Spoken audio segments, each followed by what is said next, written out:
This episode of Chilling Tales for Dark Nights is brought to you by Factor. Summer is here, folks. It's time to kick back, relax, and have some fun. And if you're anything like me, that doesn't mean spending all summer in the kitchen preparing meals. Forget that noise. I use Factor, America's #1 ready-to-eat meal delivery service. Factor's chef-crafted, dietitian-approved meals are ready in just 2 minutes. They arrive fresh and ready to eat.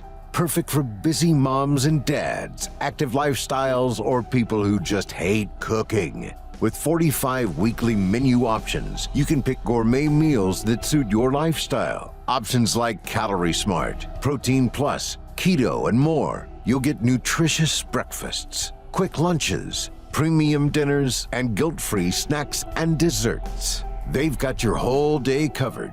So enjoy more of your summer this year. Don't spend half of it cooking and washing dishes. Let Factor do the work. Healthy, delicious food and none of the fuss. Get started at factormeals.com/chilling50off and use code chilling50off to get 50% off plus free shipping on your first box. That's code chilling50off at factormeals.com/chilling50off for 50% off plus free shipping. Factormeals.com/chilling50off.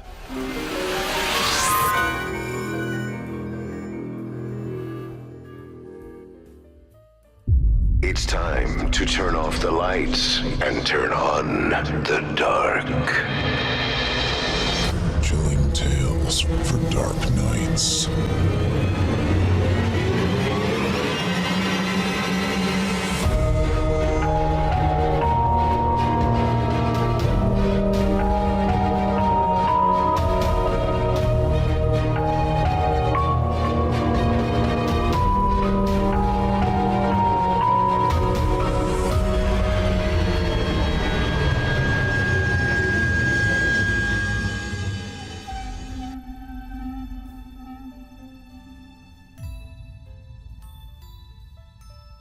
Good evening, listeners, and welcome once again to Chilling Tales for Dark Nights.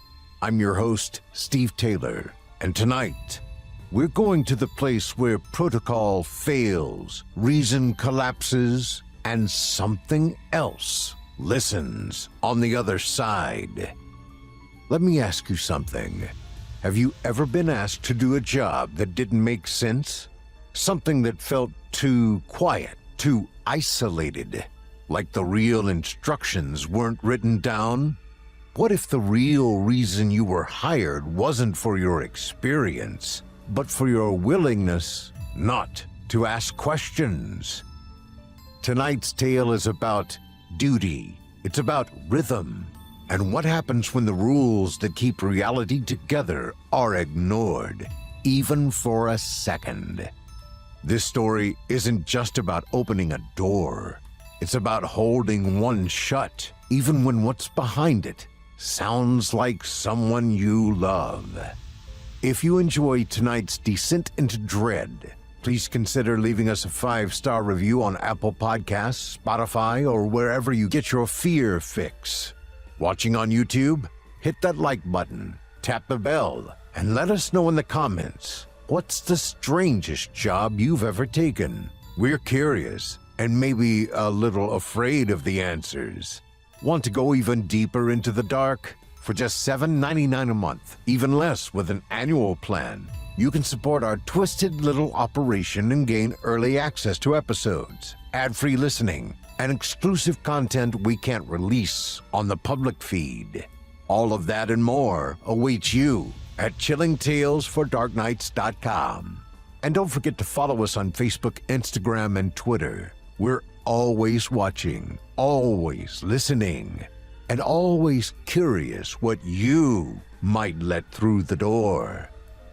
Now then, find your page, keep your rhythm, and whatever you do, don't stop reading. Tonight's feature comes from none other than Craig Groshek, founder of Chilling Tales for Dark Nights, and the mind behind some of the most lingering nightmares ever performed on this show. In tonight's tale, he takes us deep into the bowels of a crumbling factory where one man is hired to do what seems to be a simple job: sit outside a sealed door and read from a book every 15 minutes. Simple, that is, until the voices start calling. This is a story of impossible rituals, broken promises, and the creeping dread of being used for something ancient and hungry. Performed tonight by the incomparable Otis Gyrie and featuring the vocal talents of Kevin Barbary and Olivia Steele. This is The Third Floor Door, written by Craig Groshek. Part 1. Edsel Klein hadn't seen the inside of a factory in nearly 20 years. The last one he worked for, Metzger Sheet Metal, shut down in 2003, and the pension it paid had been devoured over time by his sick wife, a gambling phase he didn't like to dwell on, and the slow decay of old cars and broken appliances that always seemed to cost just a little more than they should. The Holter Foods canning plant, as far as he could tell, had been around even longer than Metzger, though it was holding together just as poorly, if not worse. The exterior was comprised of corrugated siding and moss-veiled brick. The red faded to a liverish brown under decades of sun and mildew. Ed parked his Buick near the loading dock and waited with the engine off and his gloved hands resting on the wheel. He didn't move until the green security light above the rear entrance blinked twice, then held steady. That was the sign to enter. The hallway inside smelled of vinegar and lubricant. Everything was wet with something: condensation or runoff or rusty leakage that had taken up residence in the floor seams. His boots squeaked no matter how softly he stepped. No one greeted him. That had been the first night, when the man with the clipboard, Delancey, shook his hand in the locker room, gave him a badge that didn't open any doors, and let him pass the packing line without saying a word about the others working there. You're not here for any of that, Delancey had said, gesturing at the mechanized belt that clattered endlessly under gloved hands and rubber aprons. We've got something special for you. At the time, Ed had figured they saw his age and wanted to keep him off the floor. Maybe they needed a night watch. That was fine. He didn't have much to prove anymore. As long as he stayed on payroll and cleared his credit cards before the interest boiled him alive, he could stand a bit of odd work. But now, as he climbed the narrow service stairs for the third night in a row, he wasn't so sure. The stairwell was steel scaffolding bolted to the back of the building like an afterthought. It had no handrail on one side, just a waist-high mesh of chain-link fencing already split in places, as if something heavy had been dragged against it. A yellow security bulb hung above each landing, casting sickly pools of light across the steps and the alley far below. No one used the stairs except him. That was clear from the dust and bird droppings caked near the base, and from the way Delancey had said, "You'll need good shoes," with a little grin. By the time he reached the top landing, third floor, exterior access only, Ed's breath was coming hard. He paused and reached for the small folding stool propped just inside the door, taking a moment to settle in and ease the ache in his knees. Before him loomed the third floor door. It didn't match the building. The doorframe had been cut crudely into the side of the old structure, as if someone had knocked out part of a wall and patched it back up with thick, slate-gray metal. There was no visible handle, no keycard access, and no window. It didn't even sit flush with the building. A faint seam ringed the frame, a hairline gap that Ed noticed only when the wind blew and whistled faintly through it. In front of him sat a folding TV tray, the top of which held two items: a wide leather-bound book, its edges frayed and curling from age or moisture, and a long machete with a wrapped hilt and a thumb-worn grip. You'll sit right here. Delancey had said that first night. And you'll read from that book every 15 minutes. One page, front to back. Doesn't matter if you understand it. Ed had opened the book with trembling fingers. The text was comprised of English letters, but they didn't form any words he could recognize. It read like an alphabet gone mad, phonetics strung together in what looked like gibberish but carried a certain rhythm when spoken aloud. Unpleasant, but metered. And the blade? Delancey's smile had thinned. Insurance. No other explanation was given. When Ed tried to ask what the door was, or why it needed guarding, or why the book had to be read on a strict 15-minute cycle, Delancey's tone had hardened. You want the pay, you do the task. Don't ask questions you aren't ready to hear the answers to. Trust me, Ed. Curiosity's gotten a few better men than you scraped off that landing. So Ed had done the job. Tonight was no different. He checked his watch, 11:58 p.m., and sat upright on the stool. The book lay open to the correct page. He hadn't dared close it since that first night, when Delancey warned him the book sometimes turned to the wrong page on its own. He read the lines aloud. The syllables clung to his tongue like syrup, but he managed. The moment he finished, he scratched the time down in a tiny spiral notebook he kept tucked into his coat. 12 a.m., recited, no incidents. His handwriting had become shakier over the past few days. The first night had passed uneventfully, save for the quiet. During that shift, he heard no voices and saw no movement. That night, the silence was interrupted only by the moan of the wind and the occasional clank of the factory's internal operations below. The second night, he thought he heard scratching. Tonight, he was sure. It came at 12:13, a few minutes before the next scheduled recitation. A soft tapping, like fingers drumming lightly on wood, except the door was metal, and the taps weren't rhythmic. They were testing. Searching. He froze, the machete in his lap. The sound stopped the moment he picked it up. He stared at the door for a long while. When the minute hand clicked over to 12:15, he read again. Same page, the same meaningless text. His voice cracked at the third line, but he pushed through it. When he finished, he thought he had heard a whisper, just barely perceptible over the breeze that threaded through the scaffold bars. A word, maybe two. He stood too quickly, nearly upsetting the tray. There was no one else there. He looked down the stairs, checked the alley, and the rooftop line of the building inside Holder Foods. Everywhere he looked was empty. There were no pranksters, no co-workers hiding behind the compressors. Only darkness and faint light from the loading dock and the lurching shadow of his own body against the far wall. He sat again and reached for the machete, just to hold it, for comfort. 12:16 a.m. Heard voice asking for help, possibly the wind, uncertain. He paused before writing the last three words. He felt the pressure to document it honestly, but something about it felt traitorous, as if the fact of acknowledging the whisper lent it weight. The wind picked up again, and behind the door, something shifted. Part 2. By the seventh night, the factory seemed to sweat. The upper floors had always been warmer than the rest of the building, something to do with steam lines running through the walls, Ed assumed. But now the air had taken on a wetness that clung to the skin like animal breath. Every surface felt just shy of damp.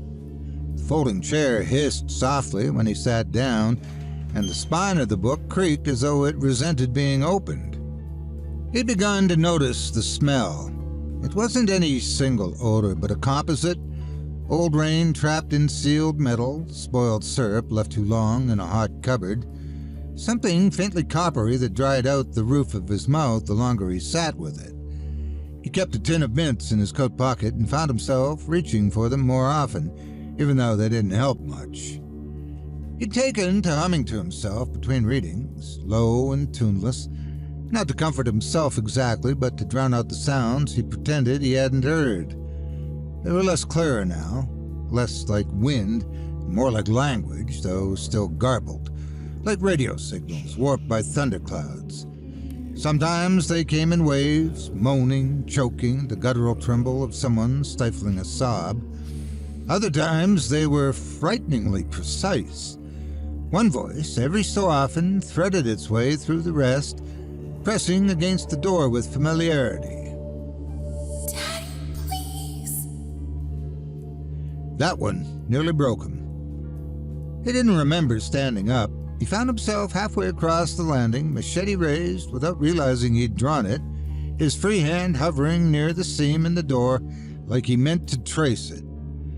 He sat down again and waited for the next mark on his watch. 1:30 a.m. Recited. No new activity. Mild sound. Stayed seated. The lie tasted bitter as he wrote it. Ed hadn't heard from his daughter in over a year. She lived in New York now, or maybe outside of it, and the last time they spoke she'd been sharp with him over money. Something to do with his handling of the estate after her mother passed. That voice behind the door wasn't hers. Couldn't be. But it had her inflection, a lilt at the end of certain phrases, and the same uneven rhythm when she was frightened. The book, still open in his lap, looked wrong. It was turned to the same page he'd been reading from all week, but the shape of the text had changed.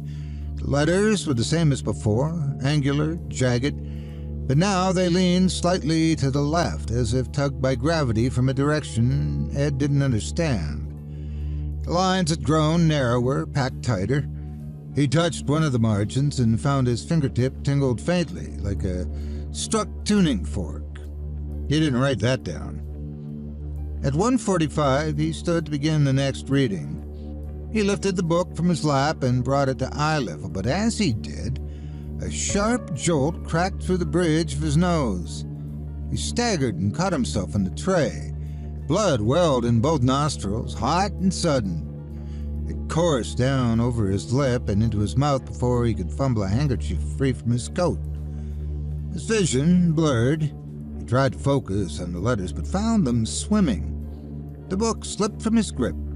It struck the metal deck with a heavy thwop. Pages flaring outward and came to a rest face down. His watch read 1:47.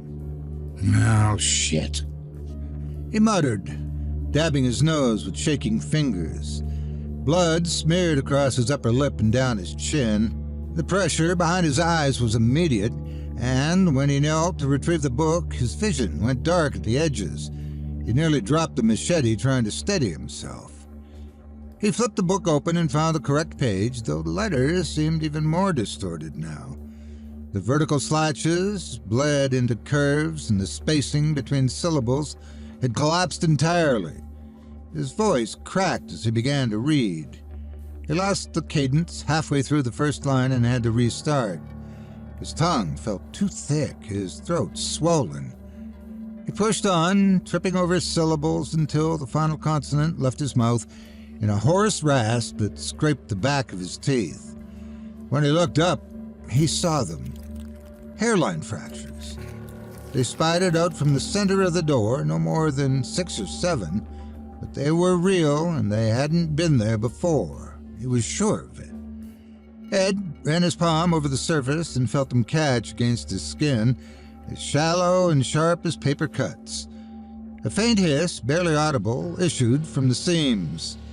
He backed away, pressing the book flat against his chest. The wind picked up and a metallic clatter echoed from the alley below. As a result, Ed almost missed the sound of the auto stairwell door opening.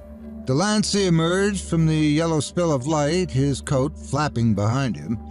He looked displeased, but not surprised.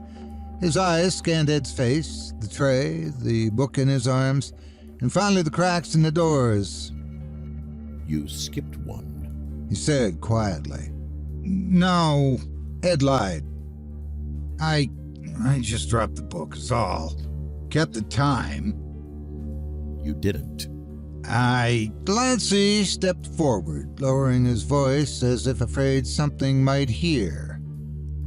Don't lie to me. You skipped. Maybe by a minute, maybe two. You think it doesn't matter, but that seal isn't symbolic, Ed. It's temporal. You break the rhythm, and it starts looking for another pattern, another way through. Ed felt the blood cooling on his face. It talked to me.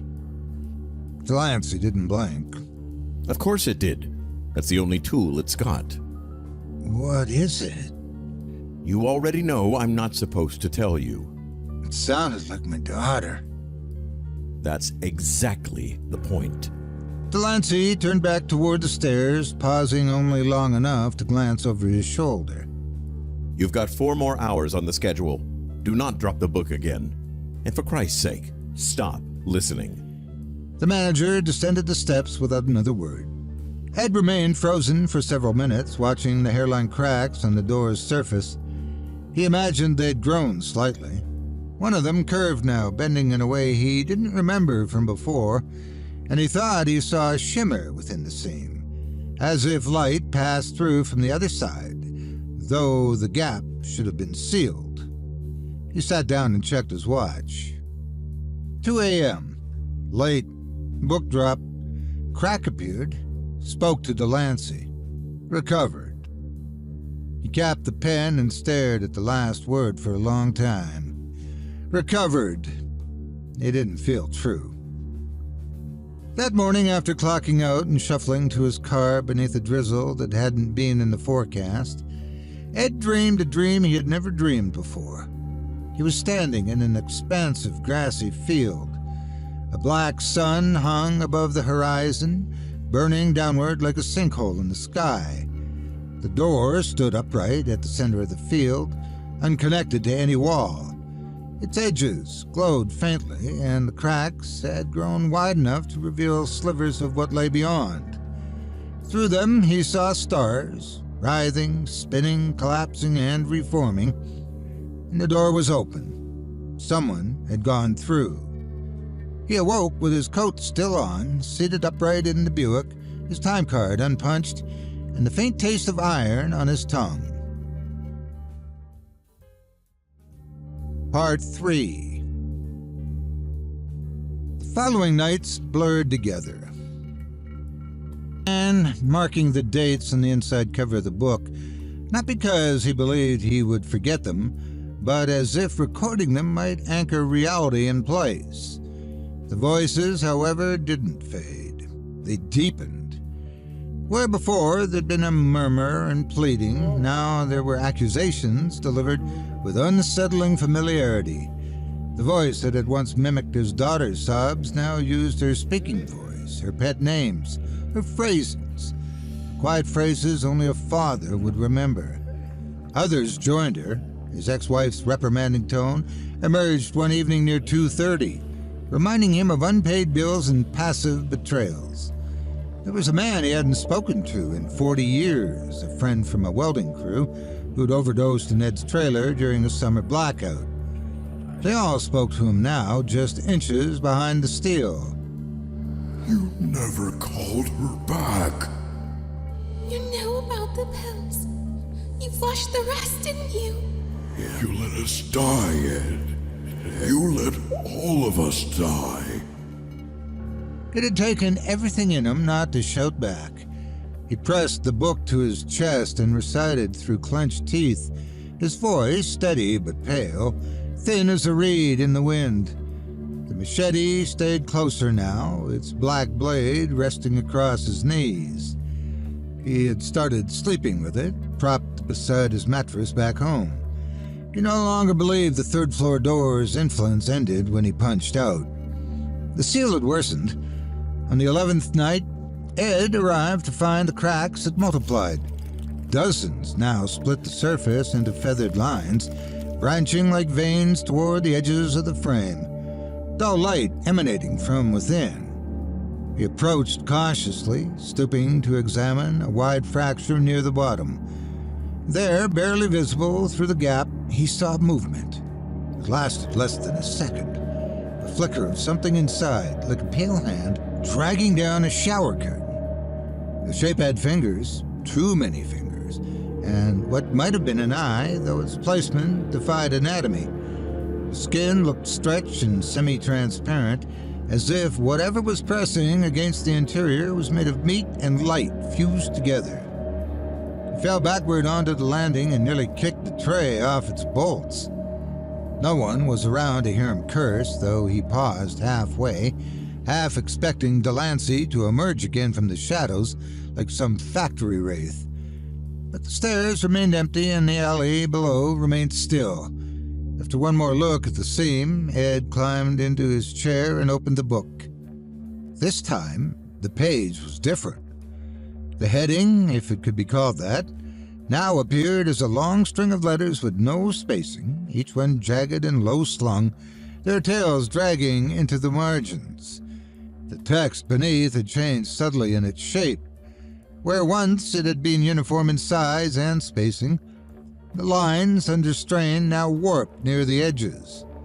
He blinked, closed the book, reopened it, and found the same page. It was not a misprint. The words themselves were shifting.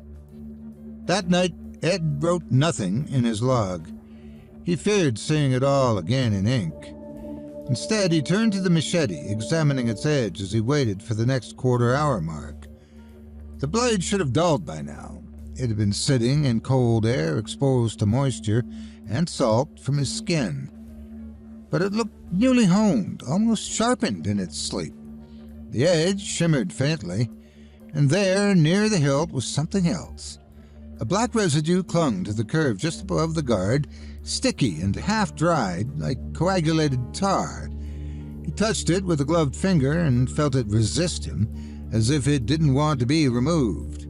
It smelled like burned bone and sour ammonia, and left a faint sheen on the steel even after he wiped it clean with a cloth. He hadn't used the blade, he was sure of that, but something had. By the 12th night, fewer employees lingered on shift when he arrived. The break room's lights remained dim past the usual hour, and the fork trucks no longer moved through the corridors by the time Ed made his way to the stairwell.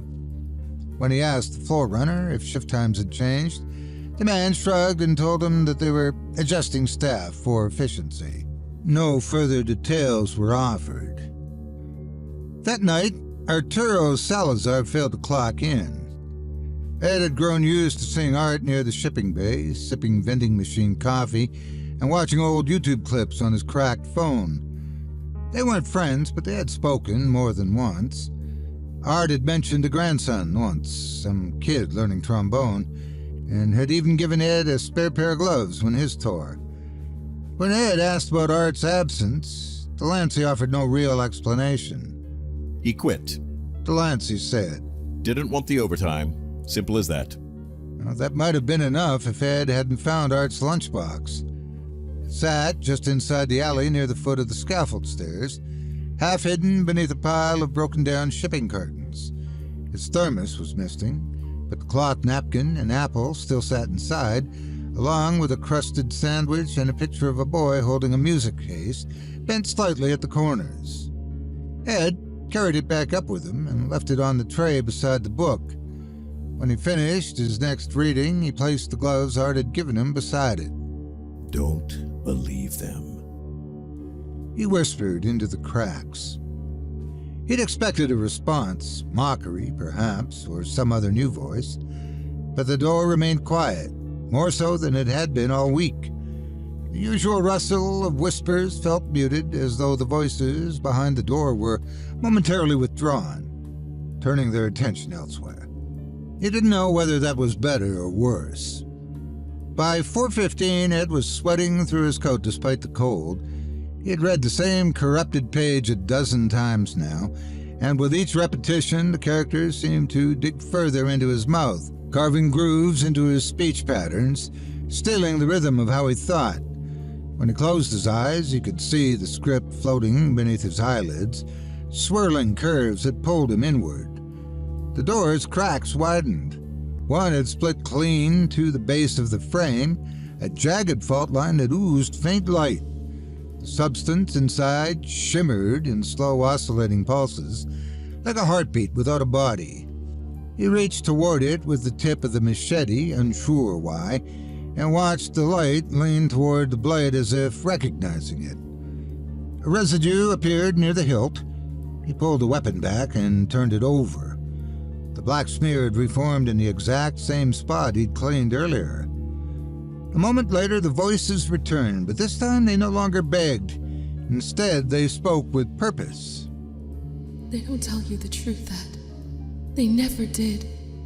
You're just a lock. You were never the key. There are people in here. Real ones. Forgotten. Trafficked. Bound by lies. You think that door keeps them out? It keeps us in. The tray beneath him creaked as he leaned forward, the machete remaining still in his hands. You could help us. You could open it. He didn't answer, but he wanted to.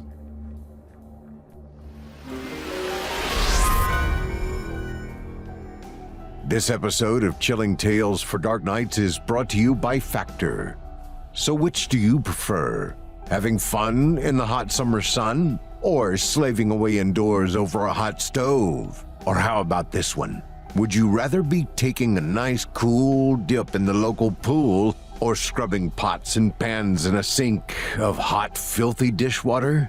Rhetorical questions, folks. It's summertime, and no one's got the time to be preparing meals. And you don't have to, because Factor's got you covered. With Factor, you can eat 3 healthy meals a day without all the fuss that normally entails. Factor's chef-crafted, dietitian-approved meals arrive fresh and ready to enjoy. Nutritious breakfasts, quick lunches, premium dinners, and guilt-free snacks and desserts. And here's the kicker. They're all ready to eat in 2 minutes. I love Factor. Summer fun aside, how many times have you gotten stuck with like 10 or 15 minutes to eat? If you're a busy guy like I am, it happens all the time. I used to grab some ready-made junk or fast food to cram in my face, and of course I always regretted it afterward. But with Factor, I can choose options like Calorie Smart, Protein Plus, and more. And when I'm in a pinch, I can have a healthy meal in a hurry and get right back to business.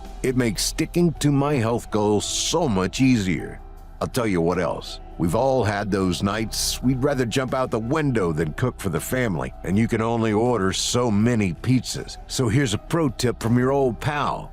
Break out a few Factor meals, and you look like a hero. Trust me, it works. That's why Factor is America's #1 ready-to-eat meal delivery service. Get started at factormeals.com/chilling50off and use code chilling50off to get 50% off plus free shipping on your first box. That's code chilling50off at factormeals.com/chilling50off for 50% off plus free shipping. factormeals.com/chilling50off.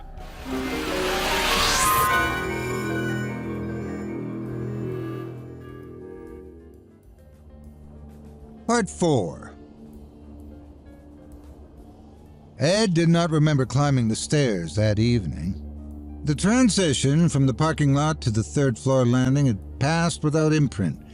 He found himself seated before the door, the tray beside him bare, save for the warped book and the blade now blackened fully from hilt to tip. The surface shimmered faintly, even when he looked away from it, the way a dark shape lingers behind the eyes after staring into headlights. He no longer bothered writing in the notebook. It had stopped being a record. Now it felt more like an invitation to scrutiny, something that would betray him if found, and one day be read aloud. He had not spoken to anyone in over 36 hours. He hadn't left a message for his daughter. He had eaten nothing solid since a bowl of soup the day before. To make matters worse, he had not slept well. In the hours between shifts, his dreams had become less distinct from his waking thoughts, until both settled into a strange half-life of recurring images and whispered repetitions. Always the same door, always a widening crack, Always the suggestion of fingers beckoning him through. And now the voices were kind. They were no longer accusatory. They no longer wept. Instead, they consoled with a gentleness that reminded him of the first days in hospice with his wife, when she still had been lucid enough to soothe him, even as her body failed her. You've done enough, Ed. We know you tried. It's not your fault. You couldn't have known. You were lied to, just like we were. But you can still help us. You can still make this right. Will it hurt? He asked. No more than it already has. He stood up slowly, feeling each joint grind in protest. The cold had settled into his spine and knees, and yet there was a heat coming from the door itself, radiating outward in low waves that made his eyelids flutter and his gums ache. He approached the frame, the machete held loosely in one hand, the book left behind. He had no need for it now. The text had changed so many times that he had ceased to recognize it, and its cadence had become impossible to maintain. The door stood before him, silent and waiting. The cracks along its surface had widened into deep fissures, each glowing faintly with the suggestion of a world beyond, though calling it a world felt dishonest. It was a movement, an undoing, a twisting of time and place. He raised his free hand and placed it against the metal and found it warm to the touch. The voices sighed in relief. We forgive you. We see you. You were never the enemy. You were only the gate. He closed his eyes and reached for the seam with his fingertips. And then he was yanked backward, hard enough to send the machete clattering to the deck. The force came from behind, two hands gripping the back of his coat and hauling him away from the door with enough strength to spin him off balance. He stumbled, hitting the railing with his shoulder, and wheeled to face the figure now standing between him and the seal. Delancey looked worse than Ed had ever seen him. His hair was wild and damp with sweat, his collar unbuttoned, and his eyes glassy with panic. He held the book open in both arms, his knuckles white, and he was already reading. The syllables poured from his mouth too quickly, the rhythm off, the pauses broken. He skipped lines, slurred endings, and doubled back on phrases that had already lost their structure. His voice cracked on the third stanza, and by the fifth, he was stammering. The door began to hum. The sound was not mechanical, it was harmonic. Deep, long, rising in volume with each fractured repetition of the book's cadence. Ed pressed himself to the railing and watched as the fissures across the door flared. White-blue at first, then dimming into a sickly, translucent amber that revealed more than he wanted to see. Behind the cracks, something moved, flowing across a surface that should not have existed, crawling along the underside like ink dropped into water. The form had no bones, no organs, no discernible parts, but it moved with purpose, and it moved toward them. Delancey dropped the book. He stumbled backward and turned toward Ed, mouth open to shout something, perhaps an order, perhaps a prayer. He didn't finish the sentence. The door did not open in any conventional sense. It didn't swing or part. It peeled, the material of it unraveling with a sound like wet canvas being torn by gloved hands. The seam split, then split again, and something stepped or poured through. Ed could not describe it exactly, to say that it was not of this world. Its mass shimmered and shifted, never fully resolving into any single shape. It had limbs, but they retracted and reformed. It had faces, but each vanished the moment he tried to count them. It stood and flowed simultaneously. It was both taller than the door and somehow flat against it. It entered without bending space and yet folded the landing inward with its weight. Delancey screamed. The sound was short, sharp, and final. His body collapsed inward, not as if he'd been pierced or consumed, but as if his very structure had been withdrawn. Bones dissolved beneath skin, and then the skin itself inflated, bloated with something that moved wrong beneath the surface. The corpse stood up.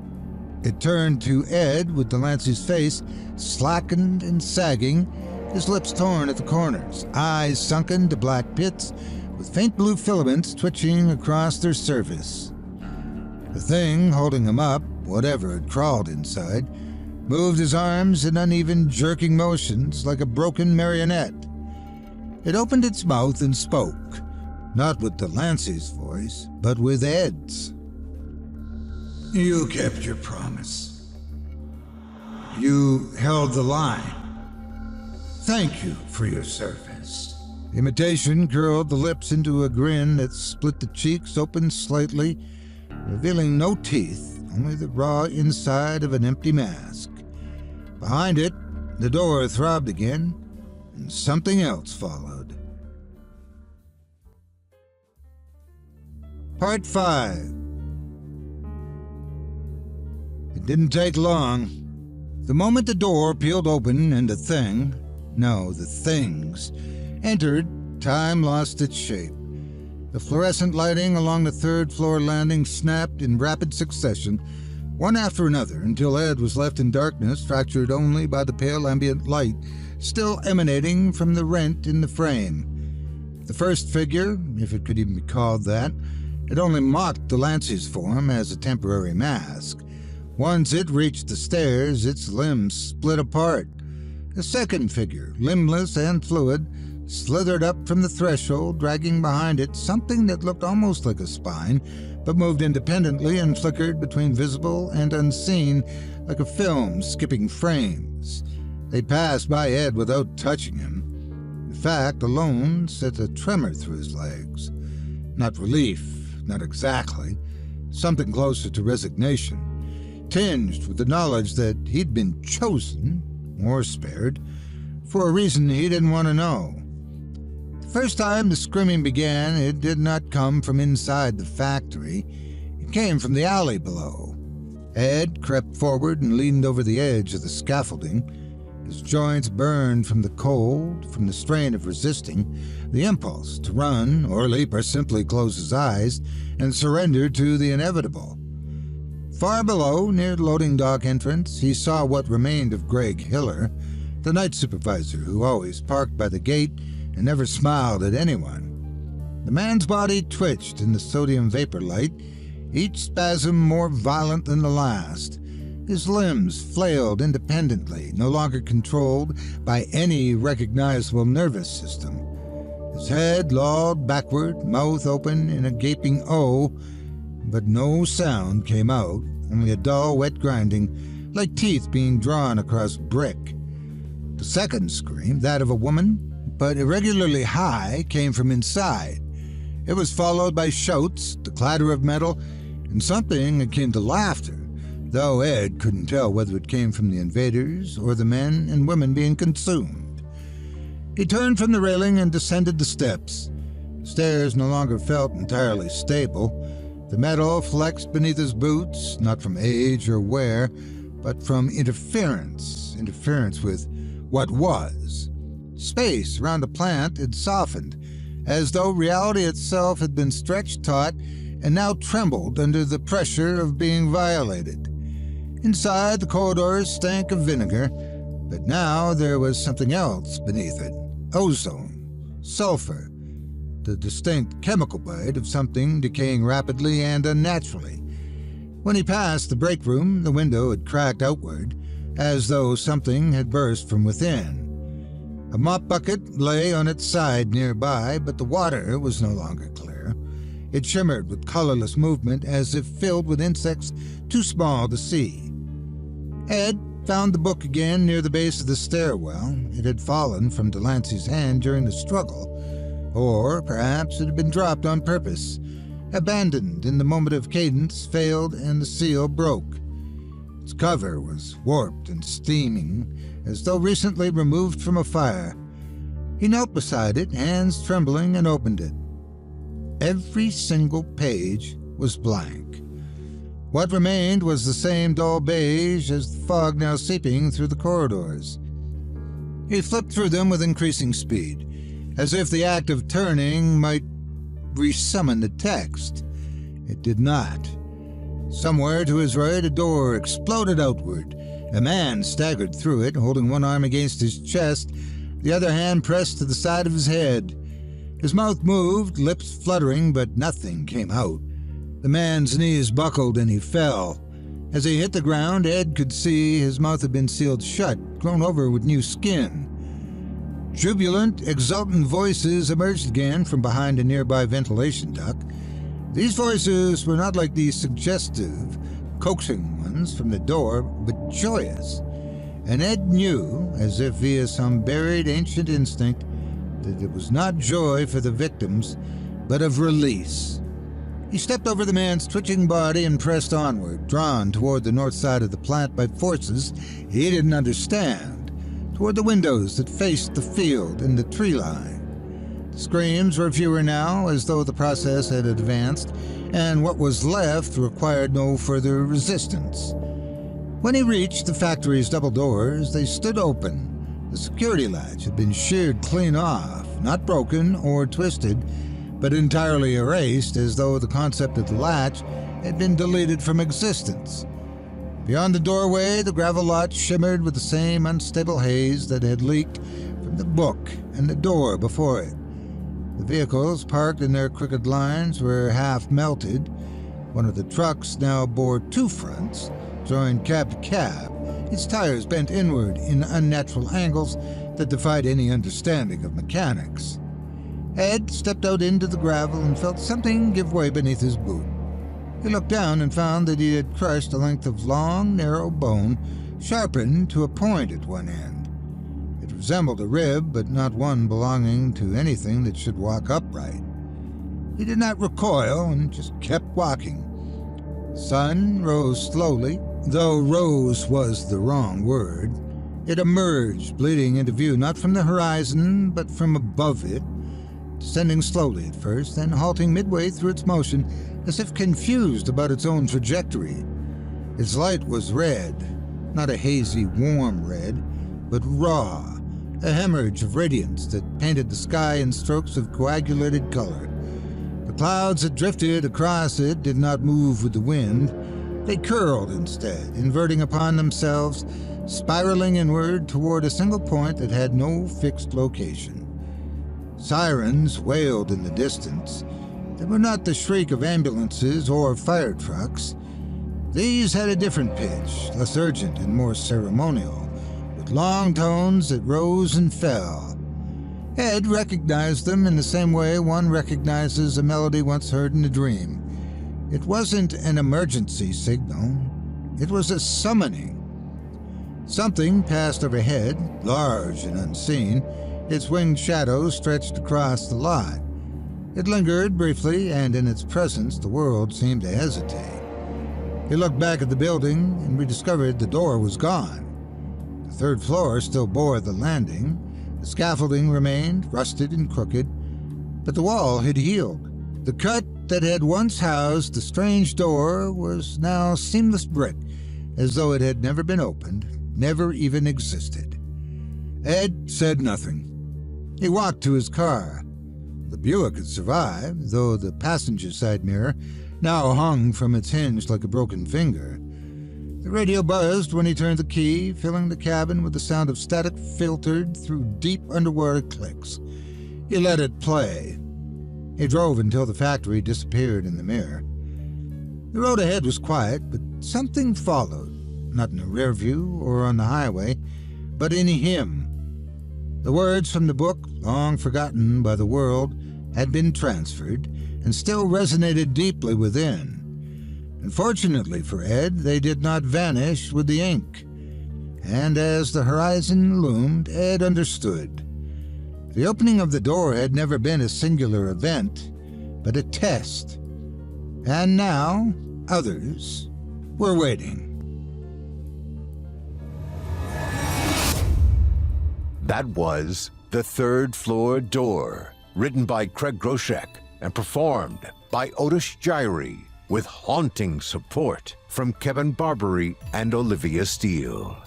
Now that's what I call a slow spiral into madness.